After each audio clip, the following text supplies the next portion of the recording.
La communication de la chef du gouvernement a été marquée par deux points majeurs. D'abord, la rencontre diplomatique et sécuritaire qui s'est tenue à Doha entre le président Félix Tshisekedi et son homologue rwandais Paul Kagame sous la médiation de l'émir du Qatar. Une réunion cruciale dans le cadre de tensions persistantes dans les régions de Grand Lac et qui ouvre la voie à un dialogue direct entre deux pays. La participation du président de la République à la tripartite de Doha est une nouvelle preuve de sa disponibilité et de son ouverture à travailler pour mettre fin à une crise qui perdure depuis plus de 30 ans.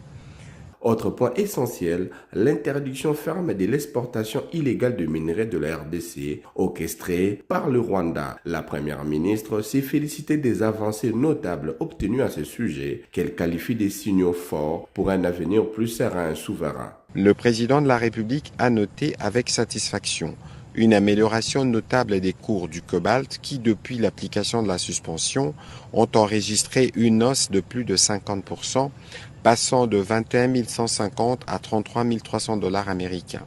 Ces niveaux, le plus élevé depuis mai 2023, valident l'approche adoptée par le gouvernement et permet d'envisager à court terme un rétablissement significatif des contributions en revenus de l'État issues de l'exploitation de cette ressource.